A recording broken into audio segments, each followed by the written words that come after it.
Paragliding in Rajasthan. अरे नहीं यार, ड्रोन शॉट है।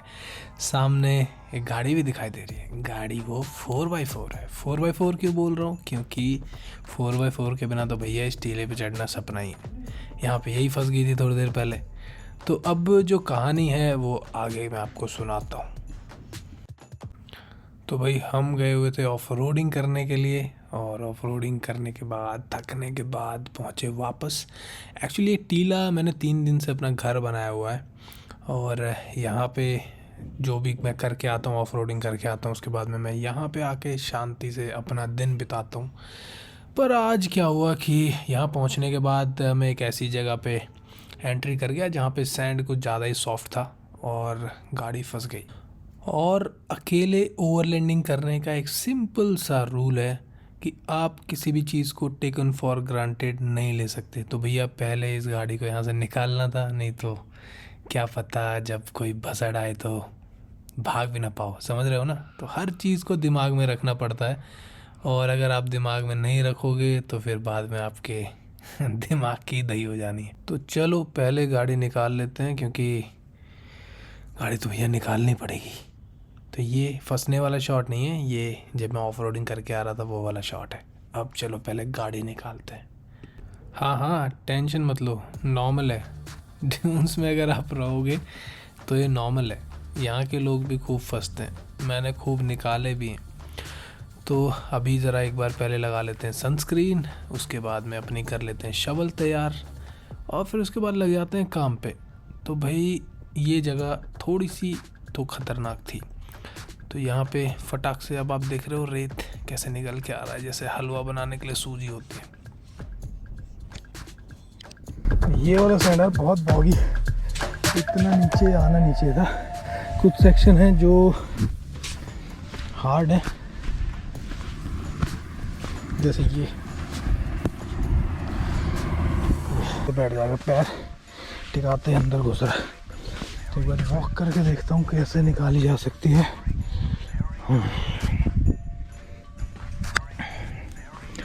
अगर हम किसी तरह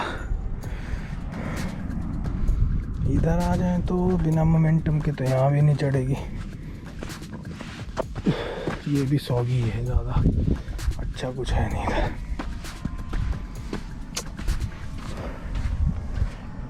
बहुत मेहनत करनी पड़ेगी ब्रो। एक बार ज़रा मैं देख लेता हूँ पूरी सिचुएशन।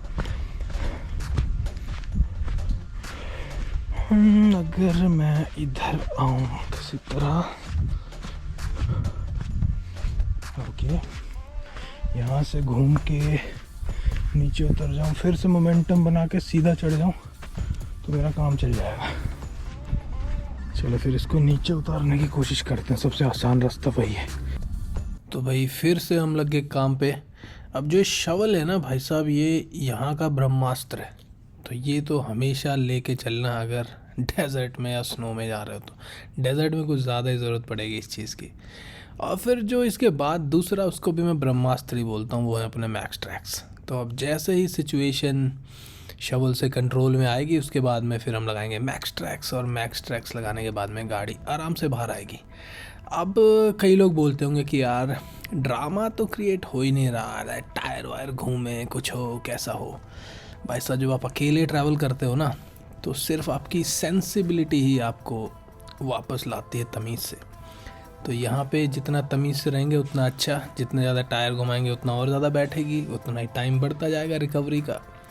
तो ये सिर्फ एक पार्ट है डेजर्ट में अकेले ओवरलैंडिंग करने का।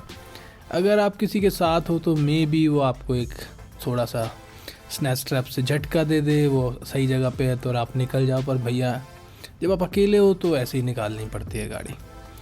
तो जो लोग दुबई वगैरह में रहते हैं, जो डेजर्ट्स के पास रहते हैं, उन लोग को पता है कि मैं क्या बात कर रहा हूँ। तो यहाँ पे कोई नहीं है आसपास, और आप देख रहे हो कि लोड जो है वो पिछले टायर्स के ऊपर है, और अपने को उसी को भुनाना है।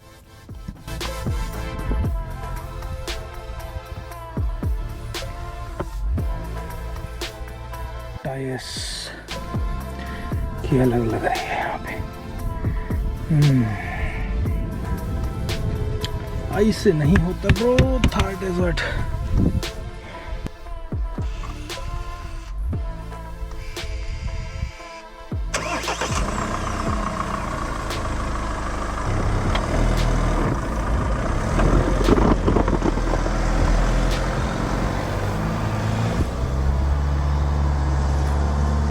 तो भाई ऐसे प्लानिंग करनी पड़ती है निकलने के लिए। लड़ते रहोगे तो लड़ते ही रह जाओगे, रेत से नहीं लड़ सकते।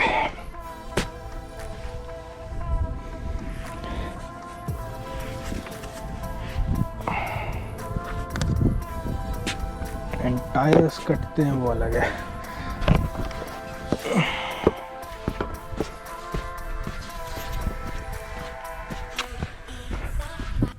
अब होता है भाई अपना अगला रूटीन शुरू। ऑनिंग लगाते हैं, उसके बाद में कुछ काम धाम करते हैं, उसके बाद में कुछ खाना वाना बनाते हैं। मतलब भैया बहुत काम होता है करने को। जो हम शहर में पड़े पड़े सब काम कोई वाइफ कर दे रही है, कोई मदर कर दे रही है, कोई काम वाली कर दे रही है, कोई दूध वाला कर दे रहा है।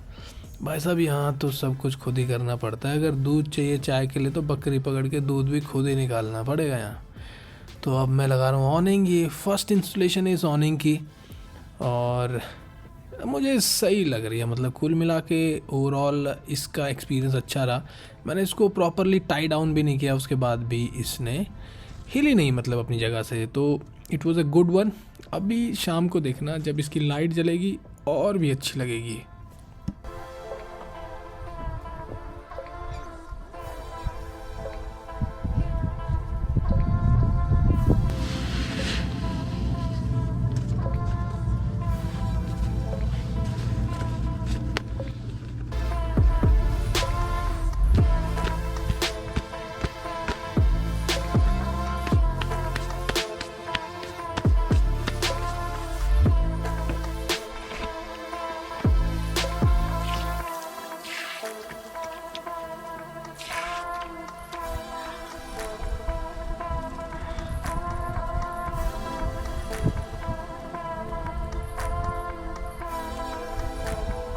हाँ जी, अब है अपना बिजली बनाने का टाइम। चलो जी अपना पावर प्लांट लगा देते हैं अपने यूजेस के लिए। तो भाई कम से कम इससे अच्छी खासी इलेक्ट्रिसिटी जनरेट हो जाती है। मैं जो पावर बैंक यूज़ करता हूँ वो भी बड़े काम का है। AC/DC डिवाइसेस को पूरा का पूरा मतलब सपोर्ट करता है।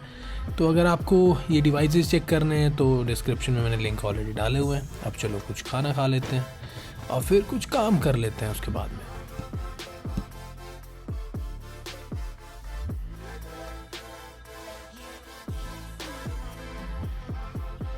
अब दिन सनसेट की तरफ बढ़ रहा है तो फटाफट से मैंने टेंट लगाया, फिर अपना वॉशरूम सेटअप किया, फिर अपना बालों को शैम्पू किया, कंडीशनर किया, अच्छी तरह से नहाया, कपड़े चेंज किए। भाई साहब ये एक लग्जरी है जब आप ओवरलैंडिंग ट्रिप्स पे हो। मतलब ठंडी हवा तो प्रॉब्लम, गर्म हवा तो प्रॉब्लम, तेज़ हवा तो प्रॉब्लम, कम हवा तो प्रॉब्लम। पर उनके हिसाब से चलोगे तो यू कैन डू इट। अब मैं डिनर प्रिपेयर कर रहा हूँ अपना। तो अब आता है असली मुद्दा, डर। हाँ डर होता है, डर होना भी चाहिए आपको उसके लिए तैयार भी रहना पड़ता है। पर जो आपको मिलता है उसके बदले में वो अनमैच्ड है। अब ये देखो क्या कीड़ा काट गया। Good morning everyone, we are all packed up and ready to go. अभी जो कहानी है वो ये है कि आई एम नॉट श्योर कि मैं करने क्या वाला हूँ आज। तो ऑनिंग का अगर एक छोटा सा रिव्यू आप लोग चाहो तो this is really good and the light is also really good on it. तो अभी जो कहानी है वो ये है कि मेरा मूड कर रहा है कि मैं एक रोड ट्रिप करूं थ्रू डेजर्ट। और अब तक जो कैलकुलेशंस हैं वो ये हैं कि कोई ये चीज़ क्लियरली नहीं बता पा रहा है कि कहाँ से कैसे इसको किया जाए। तो सब लोग जो मैक्स टू मैक्स जानते हैं वो जानते हैं कोई 2-4 किलोमीटर का एक डेजर्ट ट्रैक जहाँ पे वो लोग घुसते हैं और एक चक्कर लगवा के किसी को बाहर निकल आते हैं। So this is how the people are doing it right now. But मेरा विचार है कि यार थार डेजर्ट आए हैं तो it should be a proper road trip. तो उसी के लिए मैं आज मूड बना रहा हूँ और देखते हैं कि इसको किस तरह से करना है।